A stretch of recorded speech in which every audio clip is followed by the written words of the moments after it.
Kinyamateka yifura mu binyamakuru. Bakunzi ba Kinyamateka twongeye kubasuhuza no kubaha ikaze ku mbuga nkoranyambaga zacu zitandukanye, YouTube channel, X, TikTok, website yacu wa#Kinyamateka.rw n'ahandi hose duhurira mu biganiro no mu makuru n'ibindi binyuranye. Ndabashimiye, nitwa Marie Jean Mutoni, ngiye mujye kwana muri iki kiganiro. Nyuma ya kamera hari Delphine umukozi w'Imana. Muri paruwasi ya Kicukiro uyu munsi ku itariki 31 Ukwakira 2025 ni kuwa gatanu hasojwe amahugurwa yagarukaga ku kubohoka no gusabira abarwayi hifashishijwe imfunguzo 5 yaramaze icyumweru nk'uko yatangiye ku itariki 27 Ukwakira 2025. Twifuje kwakira Padiri Omoniye w'abakarismatike ku rwego rw'igihugu, Padiri Epimake Makuza, kugira ngo atuganirize kuri aya mahugurwa, icyo bigiye gufasha abakarismatike bahuguye barangana bate, hanyuma uyu munsi wa none batahane ubuhe butumwa. Padiri, tugaye ikaze ku Kinyamateka. Murakoze. Imbere na mbere mbashimire ikinyamakuru cyacu cya Kiliziya yacu Kinyamateka.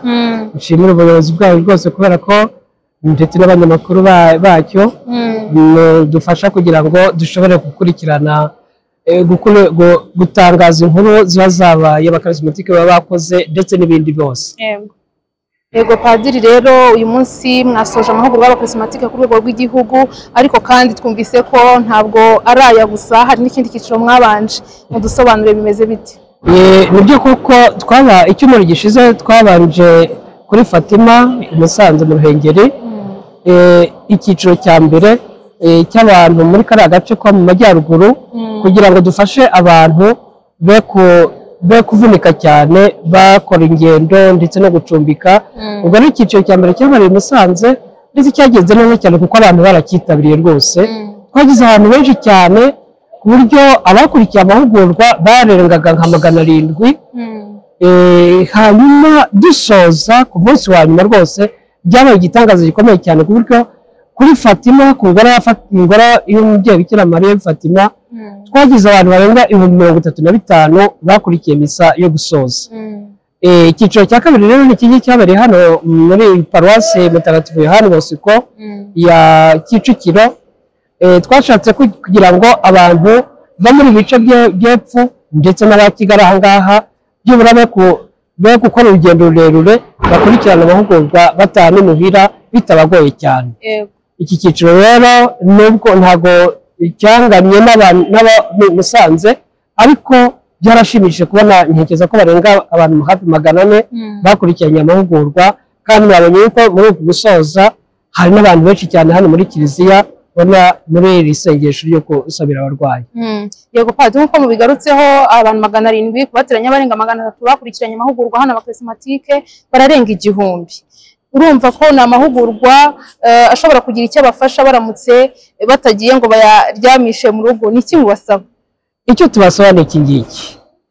Izi nyigisho babonye kuri izi mfunguzo 5 ni ukuvuga ngo zayafashije igihe kubohoka koko. Kubera iki? Kubera ko uriya ibihe twagiye tunyuramo, amateka twagiye tunyuramo, hari ibintu bikidutsikamiye ku buryo tutashyizemo ijambo ry'Imana, tudafashijwe n'izi mfunguzo zihere ku ijambo ry'Imana, ngira ngo ibintu byaguma bikatuboha, bigatuma noneho tuba koko abacakara ba Sekibi. Ugatuma ndetse n'ibindi ari n'indwara z'umubiri zigenda zikurikiye kubera ibi byose byagiye biba. Niyo mpamvu rero abantu bose bakurikiye amahugurwa, ikintu nabasaba kugira ngo ubwo bagize amahirwe yo kuyikurikira bikabafasha kugira ngo babohoke, bafashe n'abandi bavandimwe babo kugira ngo igihugu cyacu aho bari hirya hino bashobore koko kumva yuko babohotse. Yego Padiri, aha ngaha muri Kiliziya mu isengesho ryo gusabira abarwayi twabonye abantu bakira, abantu bajugunye imbago tubyirebera n'amaso yacu, batabashaga kugenda uyu munsi baragenda. Hari abavuga bati ndahamya ko Imana yampaye urubyaro, nari narabuze urubyaro, ariko ibimenyetso bavuze nasanze ari njye. Hari umukecuru wari ufite ibibazo by'ingingo avuga ngo sinabashaga kugenda, nahoraga njya mu barokore, njya kugira ngo bansengere bamfashe kuko numvaga kwenda muri Kiliziya nta bubasha buhari. Uyu munsi nabonye Yezu, nabonye Imana nakize. Aba bantu murabasaba iki? Hanyuma ku bantu bakunze gushidikanya ku kwemera kwabo bikaba byatuma bajya no mu zindi ngeso mbi kugira ngo babe ariho bakirira, nabo mugira ubutumwa mubaha? Icya mbere ni uko nk'abo bakize twese ntibigaragaza yuko Yezu koko arakiza. Yezu ni muzima, Yezu arakiza kuko yakizije icyo gihe na n'ubu aracyakomeza gukiza. Niyo mpamvu rero nk'abo bakize bagomba guhamya, bagomba gukomera mu kwemera kwabo, kuko ibitangaza Imana dukorera ni ukugira ngo ikomeze ukwemera kwacu. Yezu aradukiza muri Ukaristiya, aradukiza mu bimenyetso byinshi cyane, ntabwo ari uko agomba kudukorera ibitangaza kugira ngo noneho dushobore kumwemera.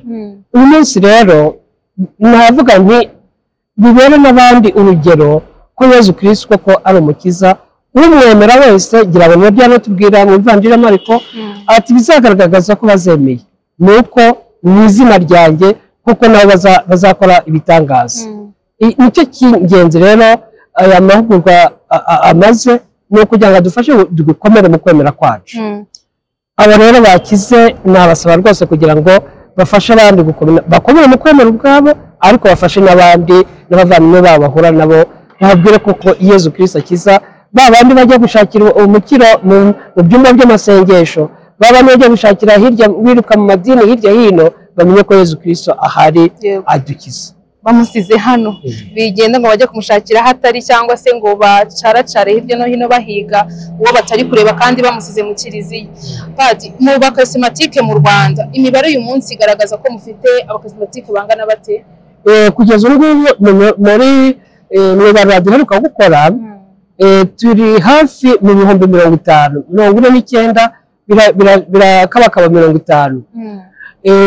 Umuntu rero ikintu n'abepiskopi baragidusabye bashije twizihiza yubari imyaka 50, badusabye yuko tugomba rwose gushyira imbaraga cyane cyane muri mu matsinda y'abana, kugira ngo ejo karismatike ikomeze kugira imbaraga kandi ikomeze no kwiyongera ihereye ku rubyiruko rwacu. Ubwo rero ni ubutumwa dufite tugomba gukomeza nyine kugira ngo kiliziya yacu ikomeze kugira itoto.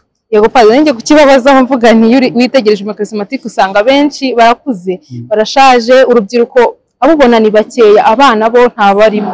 Naringe kukibabaza ariko murakoze kukigarukaho. Ubwo reka dusabe n'abandi bari hirya no hino kugira ngo baze begera ikoraniro karismatike, ngira ngo na bamwe mu bahuguraga abakarismatike bagarutseho bavuga bati mugerageza abadafite ikoraniro mubasange kugira ngo mufatanye gusenga, mucagagura ibibaboshye, kugira ngo kandi ibyo byose sekibi n'ibindi byose bibabuza gutera imbere, bibabuza kwishima mu buzima bwanyu bikurweho hifashishijwe izi mfunguzo 5 bamwe bakarismatike bamaze iminsi bahugurwa. Reka mbabwire kandi abantu mutabashe gusobanukirwa neza iby'izi mfunguzo 5 ko kinyamateka yari ihari yabasobanuriye haba mu makuru twatambukije kuri website yacu wa3.kinyamateka.rw, ku mbuga nkoranyambaga zacu YouTube channel, X n'ahandi mwabihasanga kugira ngo murusheho kubisobanukirwa neza, kandi ababishoboye cyane cyane abakarismatike babafasha mubashe kuzifashisha kugira ngo koko mukire kandi mwemere inkuru nziza. Turabashimiye Padiri, nawe turagushimiye ku mwanya wawe. Icyo narangirizaho rero rwose ni inkuru nziza, ngira ngo batangiye hano mu mahugurwa mwabonye hari umwana wagiye, umwana w'umunyamerika wari wazanye n'aba ngaba Rachel, akaba ashinzwe iyo vore y'urubyiruko. Ubu rero tuzabiganiraho muri biro kugira ngo tuzabone ukuntu dutegura amahugurwa y'urubyiruko, turamutumire n'abandi ndetse cyane cyane nk'abari muri za universite, muri za école secondaire, turebe ukuntu twazabahuza kugira ngo tubaforme, kuko koko byanga bikunze kiliziya y'ejo irakenera urubyiruko, karismatike y'ejo irakenera urubyiruko. Niyo mpamvu rero n'ubu rwose turimo gushaka uburyo imbaraga zacu nk'uko abepiskopi badusabye, imbaraga zacu twazishyira mu rubyiruko kugira ngo dufashe urubyiruko rwacu. Ndashimira rwose Kinyamateka ukuntu mwatubaye hafi mugatambutsa nibi, ahubwo ndetse nasaba abantu bose badukurikiranye kuri izo nkoranyambaga kugira ngo bakore abonoma kuri ikinyamakuru cyacu, kuko ni ikinyamakuru cya kiliziya yacu kiduha amakuru ya kiliziya, ibibera muri kiliziya yacu.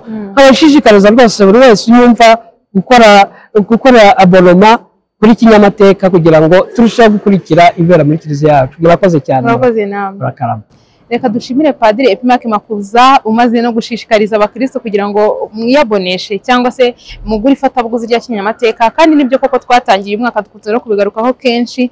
Ni ukuri mushyigikire kinyamateka mu buryo mushoboye, mudusure kenshi, mugure ibinyamakuru bya Kiliziya Gatolika kinyamateka kugira ngo mumenye, murushaho kumenya no gusobanukirwa ni ibiki bibera muri kinyamateka, ni ibiki bihakorerwa, ni izihe nkuru zisohoka zandikwa zibafashe kumenya byose bigaruka kuri Kiliziya Gatolika, amakuru yo mu Rwanda ndetse no mu mahanga. Reka mbashimire cyane, mwari kumwe nanjye Marie Jeanne Umutoni, Delphine Mukozimana yari nyuma ya kamera.